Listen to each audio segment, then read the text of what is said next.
നമ്മൾ സഞ്ചരിക്കുമ്പോൾ, പരിശുദ്ധാത്മാവിൽ നമ്മൾ നടക്കുമ്പോഴാണ് നമ്മുടെ ജീവിതത്തിൽ നമുക്ക് ആനന്ദം ഉണ്ടാകുന്നത്. ആനന്ദം എന്താ ഉണ്ടാകുന്നത്? ആനന്ദം. പരിശുദ്ധാത്മാവിൽ നമ്മൾ ചലിക്കുമ്പോൾ, പരിശുദ്ധാത്മാവിൽ നമ്മൾ യാത്ര ചെയ്യുമ്പോൾ നമ്മുടെ ജീവിതത്തിൽ എത്ര വലിയ പ്രശ്നം, ഒരു മല ഇങ്ങനെ ഇടിഞ്ഞ് ഇങ്ങനെ എൻ്റെ തലയ്ക്ക് മീതെ ഇങ്ങനെ വരും. അപ്പോഴും അത് നോക്കിയിട്ട് ആനന്ദിക്കാൻ കഴിയുന്നത് പരിശുദ്ധാത്മാവിൽ നടക്കുന്നവന് മാത്രമേ കഴിയത്തുള്ളൂ. ഹല്ലേലൂയ. എന്ന് വെച്ചാൽ നിന്റെ ഹൃദയത്തിനകത്ത് എന്തൊക്കെ പ്രശ്നം നിന്നെ കീഴ്മേൽ മറയ്ക്കുമെന്ന് പിശാചിന്റെ ഉള്ളിനകത്ത് വെല്ലുവിളിച്ചാലും നിന്റെ അകത്തിരിക്കുന്ന പരിശുദ്ധാത്മാവ് നിന്നെ എന്ത് ചെയ്യുമെന്ന് അറിയാമോ? നിന്നെ ശക്തിപ്പെടുത്തിക്കൊണ്ടേയിരിക്കും. ഹല്ലേലൂയ. എന്ന് വെച്ചാൽ നിന്നെ നശിപ്പിച്ച് കളയുമെന്ന് വെല്ലുവിളിച്ചു വരുന്ന ഏത് പൈശാച തന്ത്രങ്ങളെയും അതിനെ തകർത്ത് കളയുവാൻ തക്കവണ്ണം. ഒരു ഉദാഹരണം ഞാൻ പറയാം. നമ്മള് ഈ ഇന്ത്യ പാകിസ്ഥാൻ അതിർത്തിയിലോട്ട് പോകുമ്പോൾ ഈ അതിർത്തിയിൽ പാകിസ്ഥാനിൽ നിന്നും ഇന്ത്യയിലോട്ട് നുഴഞ്ഞ് കയറാൻ ഇങ്ങനെ വരും. ഈ നുഴഞ്ഞ് കയറാൻ വരുമ്പോൾ ഇന്ത്യയുടെ അതിർത്തിയിൽ നിന്നുകൊണ്ട് പട്ടാളത്തിൽ വെടിവെച്ച് തള്ളുക എന്ന് വെച്ചാൽ പരിശുദ്ധാത്മാവിൽ ചലിക്കുവാൻ തയ്യാറാകുന്ന, അല്ലെങ്കിൽ പരിശുദ്ധാത്മാവിൽ നടക്കുന്ന നിന്റെ അകത്ത് നീ മനസ്സിലാക്കണം, നിന്റെ അകത്ത് ദുർചിന്തകൾ കയറി വരുമ്പോൾ അകത്തിരുന്നു കൊണ്ട് പരിശുദ്ധാത്മാവ് അതിന്റെ മേൽ ജയം പകരുവാനിടയായിത്തീരും. ഹല്ലേലൂയ. അതിനകത്ത് എന്താ ചെയ്യുന്നത്? പരിശുദ്ധാത്മാവ് ജയം പകരും. അതിനകത്തൊരു പൂർണ്ണത പരിശുദ്ധാത്മാവ് തരുവാനിടയായിത്തീരും.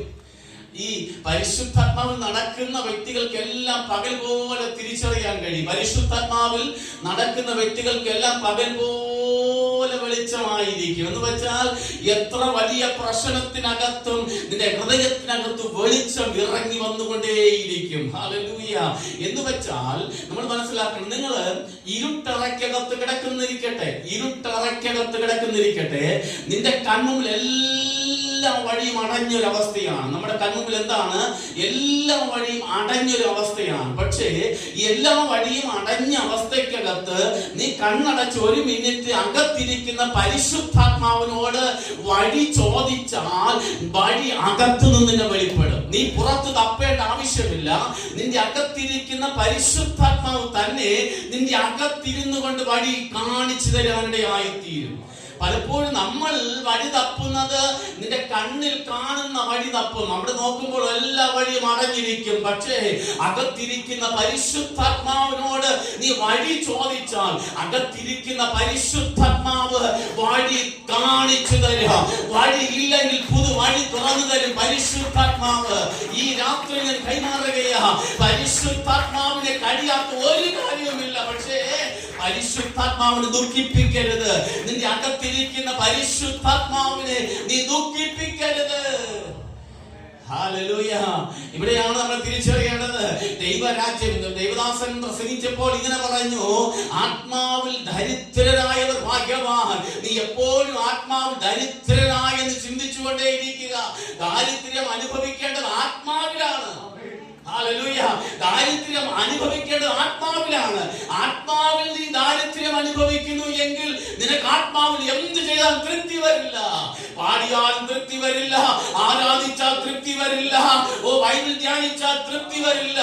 എന്താ കാര്യം? രാവും പകൽ വരുന്ന ദൈവത്തോട് അന്യഭാഷയിൽ പ്രാർത്ഥിച്ചാലും തൃപ്തി വരില്ല.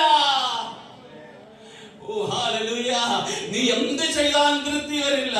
എന്താ കാര്യം? ഞാൻ എപ്പോഴും പറയുന്നു, ഞാൻ ഇപ്പോഴും ദരിദ്രനാണ്. ഏതിലാ ദരിദ്രൻ? ക്രിസ്തു നിമിത്ത ലോകത്തിൽ ഒരുപക്ഷെ ഞാൻ എങ്ങനെയായി മാറിയിരിക്കുന്നു? എല്ലാം ഉള്ളവനെ പോലെയാ. പക്ഷെ ആത്മാവ് ഞാൻ ദരിദ്രനാ. ഞാൻ ആരാണ്? ആത്മാവിൽ ഞാൻ ദരിദ്രനാ. അങ്ങനെയെങ്കിൽ ഇന്ന് രാത്രി ഞാൻ കൈമാറുന്നു, നിങ്ങൾ വിശ്വസിക്കേണ്ടത് ആത്മാവിൽ ദരിദ്രരായിക്കൊണ്ടേയിരിക്കുക. ഇന്ന് നീ എന്തെങ്കിലും ആയെന്ന് തോന്നിയാൽ നീ ആ സ്പോട്ടിൽ പറയണം, അയ്യോ കർത്താവേ, ഞാൻ ഒന്നുമായിട്ടില്ല, ഞാൻ ദരിദ്രനാ, ഞാൻ ആത്മാവിൽ ദരിദ്രൻ, ഞാൻ ഒന്നുമായിട്ടില്ല. ഞാൻ ഒന്നുമായിട്ടില്ല. ഇന്ന് രാത്രിയിൽ ഞാൻ കൈമാറുകയോ ഒന്നുമായിട്ടില്ല. എത്ര പേർക്ക് പറയാൻ കഴിയുക? ഞാൻ ആത്മാവ് ദരിദ്രനാണ്, ഞാൻ ഒന്നുമായിട്ടില്ല. ഞാൻ എന്തെങ്കിലും ആയിട്ടുണ്ടെങ്കിൽ എന്ന് തോന്നിയിട്ടുണ്ടെങ്കിൽ ഒന്നുമായിട്ടില്ല. അതുകൊണ്ട് ആ വിശുദ്ധ പൗലോസ് അപ്പോസ്തലൻ പറയുന്നത്, നീ എന്തെങ്കിലും ആയെന്ന് നിനക്ക് തോന്നിയിട്ടുണ്ടെങ്കിൽ നീ അറിയേണ്ടതുപോലെ ഒന്നും അറിഞ്ഞിട്ടില്ല. ഹല്ലേലൂയ. സ്തോത്രം. പ്രിയരേ, ഒരു കാര്യം ഞാൻ പറയാം. ദേവദാസൻ പറഞ്ഞ ഒരു കാര്യം പറഞ്ഞു. ശുശ്രൂഷ സത്യമാ. ശുശ്രൂഷ തീർന്നു, ശുശ്രൂഷ ഇനി ചെയ്യണ്ട എന്ന് തീരുമാനമെടുത്തൊരു കുടുംബമാണ് നിങ്ങളുടെ കുടുംബം. ഹല്ലേലൂയ. എല്ലാം കഴിഞ്ഞു, ഇനി എന്തിനാ സ്തോത്രം, എന്തിനാ ഇങ്ങനെ ഒരു ജീവിതം, അല്ലെങ്കിൽ ഇങ്ങനെ എന്തിനാ വേല ചെയ്യുന്നതെന്ന് ചിന്തിച്ചൊരു നിമിഷമുണ്ടായിരുന്നു. പക്ഷെ അവിടെ നിന്നുകൊണ്ട് വിളിച്ച ദൈവത്തിന്റെ മുഖത്തോട്ട് നോക്കിയപ്പോൾ പിന്മാറിപ്പോകാൻ കഴിഞ്ഞില്ല. ഇന്ന് രാത്രി ഞാൻ കൈമാറുകയാ. വിളിച്ച ദൈവം നിന്നെ വിടില്ല. പക്ഷെ നിന്റെ കൂടെയുള്ളവർ നിന്നെ വിട്ടുമാറുക. നിന്നെ കൊള്ളാം, ഞാൻ നിന്നെ ചേർത്ത് കൊള്ളാം, നിന്റെ ജീവകാലം വഴി എന്റെ കൂടെ നിന്ന് ഞാൻ നിന്നെ ഉയർത്തിക്കൊള്ളാമെന്ന് പറയുന്ന വാക്കുകൾ വെറും വാക്കായി തീരും. പക്ഷെ അത് അവരുടെ കുറ്റമല്ല കേട്ടോ. ചിലയിടത്ത് നിന്നെ വേർതിരിക്കണമെങ്കിൽ, ചിലയിടത്ത് നിന്നെ സെപ്പറേറ്റ് ആയി മാറ്റി നിർത്തണമെങ്കിൽ, ചിലയിടത്ത് നിന്റെ വിജയം വെളിപ്പെടണമെങ്കിൽ ചിലർ നിന്നെ കൈവിട്ടേ മതിയാകൂ. അതുകൊണ്ടാ ഇന്ന് വായിച്ച വചനത്തിനകത്ത് ഒരു വാക്യമുണ്ട്. ദോഷികളായ നിങ്ങൾ, നാം ഓരോരുത്തരും ബൈബിൾ പറയും, ദോഷികളായ നിങ്ങൾ നിങ്ങളുടെ മക്കൾക്ക് നല്ല ദാനങ്ങളെ കൊടുക്കുവാൻ ഇച്ഛിക്കുന്നു എങ്കിൽ, അങ്ങനെയാണെങ്കിൽ നാം സ്നേഹിക്കുന്ന, നമ്മെ സ്നേഹിക്കുന്നു എന്ന് പറയുന്ന പലരും എന്താണ് ദോഷികളായിരിക്കുമ്പോൾ, പക്ഷേ നിന്റെ അകത്തിരിക്കുന്നവൻ വലുതെന്ന് നീ തിരിച്ചറിഞ്ഞ നിമിഷം മുതൽ നീ ആള് മാറിയ വ്യക്തിയായി തീരും. നിന്റെ അകത്തിരിക്കുന്നവൻ ലോകത്തിലുള്ളവനേക്കാൾ വലുതെന്ന് നീ തിരിച്ചറിയുമ്പോൾ നീ ആള് മാറിയ വ്യക്തിയെ പോലെയാകും. പരിശുദ്ധാത്മാവേ, പരിശുദ്ധാത്മാവേ, പരിശുദ്ധാത്മാവേ, പരിശുദ്ധാത്മാവേ, അധികമായി എന്നിൽ നിറയണമേ. പരിശുദ്ധാത്മാവേ, പരിശുദ്ധാത്മാവേ,